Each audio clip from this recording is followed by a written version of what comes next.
Можно ли излечить нарцисса или это приговор навсегда?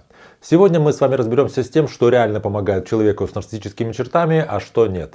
Меня зовут Евгений Масеев, я психиатр и психотерапевт, я давно работаю в теме психологии отношений. И сегодня мы с вами поговорим о том, как же, грубо говоря, лечится нарциссизм. Если вам эта тема интересна, ставьте лайк под видео, подписывайтесь на мой канал, чтобы не потерять меня, и мы с вами начинаем. Прежде всего нужно понимать, что нарциссизм это не какое-то зло, что человек решил, что я буду злым гением и буду осознанно всем вредить. Это защитный механизм.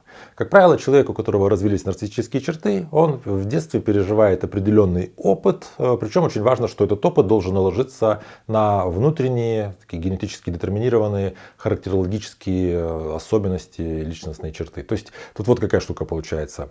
Если два ребенка есть в одной семье, например, там братья-сестры, и вот они переживают одинаковую какую-то травму, одинаковое какое-то влияние пагубное. У одного нарциссизм может развиться в большей степени, а у второго может вообще не развиться. Почему? Потому что у них они растут с разными характерами. Вот эта внутренняя психологическая наполненность у них различная. И на нее по-разному влияют одни и те же стрессовые факторы извне. У человека с нарциссическими чертами отсутствует вот эта внутренняя уверенность в том, что я существую, соответственно, что я заслуживаю, чтобы меня любили. То есть в детстве он не получает этого от родителей, этого послания. Ну или если и получает, то как-то не читает его в связи с внутренними особенностями, которые просто врожденными. Вот, то есть ему это оказалось неубедительны, те слова и знаки любви, которые он получал от родителей. Соответственно, он постоянно должен во взрослой жизни это компенсировать. Ему важно получать от других людей доказательства своей значимости. Ему важно показывать свою какую-то грандиозность, такое нарциссическое расширение, потому что если он не получает через других людей подкрепление своей значимости,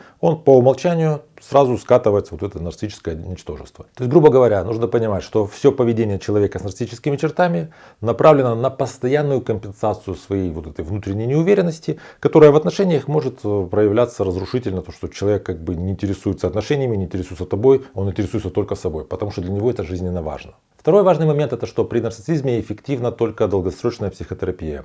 Какие-то разовые такие вмешательства, когда, например, окружающие говорят, особенно родственники, что вот ты нарцисс, тебе лечиться надо. Это не работает. Какие-то переубеждения. Или если человек сам, предположим, где-то почитал и думает, возможно, да, у меня есть нарциссизм. Просто осознавание того факта, что я как-то общаюсь с окружающими людьми разрушительно, оно не позволяет тебе это способ взаимодействия изменить, поскольку тут нет никакого пережитого эмоционального опыта. То есть здесь очень важно, чтобы нарцисс в рамках психотерапии мог учиться выдерживать стыд и критику, чтобы он умел выстраивать равные взаимоотношения. Не там, где вокруг меня все бегают, как мама вокруг ребенка, а вот я нахожусь в отношениях паритетных, равных. И также нарциссу очень важно уметь слышать, чувствовать, называть и осознавать свои эмоции. Потому что часто бывает так, что нарцисс, когда ему стыдно, почему-то он попадает в стыд, он этот стыд не понимает, не узнает и начинает гневаться, и вот он уже начинает разрушать отношения, он начинает вести себя как-то так агрессивно по отношению к окружающим, при том, что если бы он понимал, что он чувствует стыд и знал, как с ним обходиться, а это люди узнают в ходе психотерапии, то он уж точно бы не дошел бы до того, чтобы гневаться на окружающих людей, особенно близких людей. Третий важный момент в работе с нарциссизмом – это основной рабочий инструмент, это альянс терапевта и клиента. То есть нарцисс, находясь в психотерапии, выстраивает отношения с терапевтом и получает, вот это самое главное, новый эмоциональный опыт, тот опыт, который он не получил в детстве, что вот он может находиться в равных отношениях.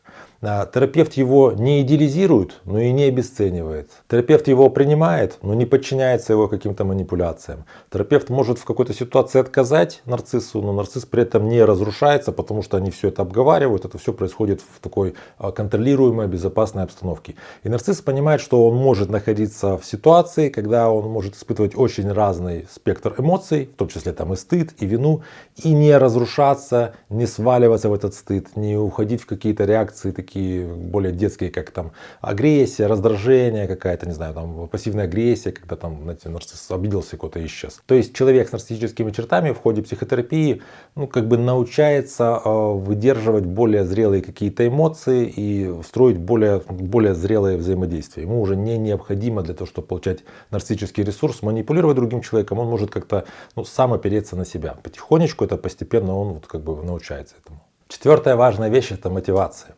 Естественно, часто бывает так, что нарцисс приходит в терапию, потому что, скажем, ну, ему там родственник или там партнер сказал, что вот иди к психотерапевту, пусть тебе там голову починят, а то иначе я от тебя ухожу.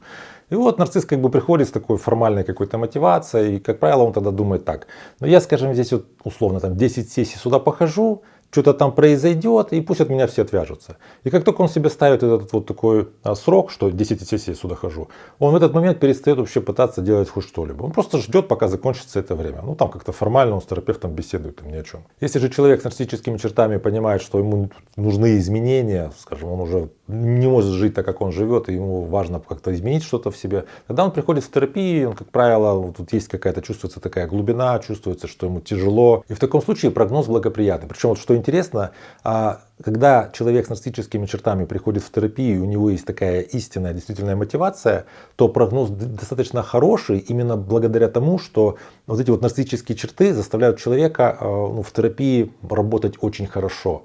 Вот эти вот нарциссическое стремление к совершенству, к прекрасному, оно заставляет человека действительно хорошо выкладываться. Поэтому очень часто я слышу это на конференциях, что если вот нарцисс таки дошел до психотерапевта, если он все-таки как-то действительно мотивирован, то там, как правило, прогноз благоприятный. Пятая важная вещь — это что точно не работает. Точно не работает всякое вот давление на человека с нарциссическими чертами, попытки его заставить измениться, как-то, когда, знаете, там родственники там, или партнер пытаются научить его эмпатии, подкидывают постоянно рилсы там про то, вот какие такие плохие нарциссы, что типа начинают как-то манипулировать там виной, давить на совесть. Все эти вещи не работают. Если у человека с нарциссическими чертами критики нет, или, предположим, он вообще не осознает, что у него есть какая-то проблема, и извне он слышит постоянно вот эти вот какие-то понукания, то это еще больше усиливает его эти защиты. То есть представьте, человек, у которого есть внутренняя вот эта вот неустойчивость, неуверенность в том, что он окейный, который выстроил большое количество защит вокруг себя, чтобы не осознавать, что он не окейный, как ему кажется.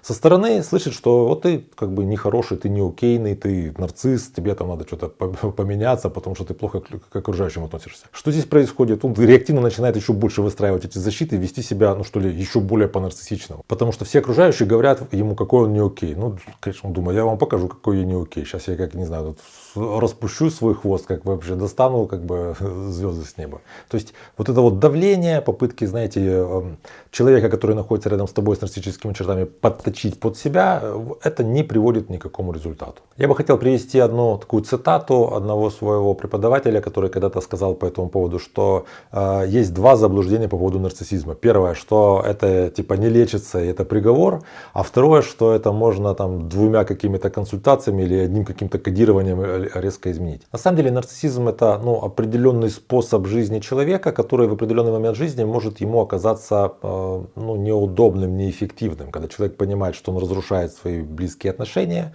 и он понимает, что это против его интересов, что он не хочет разрушать свои близкие отношения, то вот этот вот образ жизни, стиль жизни, который продиктован и внутренними психологическими особенностями, и особенностями пережитого какого-то внешнего воздействия, вот когда это нужно изменить, то вот этими изменениями, конечно, нужно какое-то время заниматься. Если вы замечаете, что у вас есть нарциссические черты, и вы понимаете, что они мешают вам быть счастливым так, как вы хотите, что как-то это мешает вам в жизни, или вы замечаете, что у кого-то из ваших близких есть такие черты, и вы понимаете, что человек как-то пытается что-то делать, но у него самостоятельно не получается, можете обратиться ко мне на консультацию. У меня под каждым видео есть ссылки на мои соцсети, пишите там личное сообщение, мы с вами договариваемся и работаем. Также напишите, пожалуйста, в комментариях, сталкивались ли вы с тем, что человек, который имел нарциссические черты, потом как-то начал работать над собой, изменился. Я часто встречаю такие комментарии, что люди говорят, что нарцисс полностью не меняется, и вот этот человек, который, так сказать, Горбатова только могила исправит.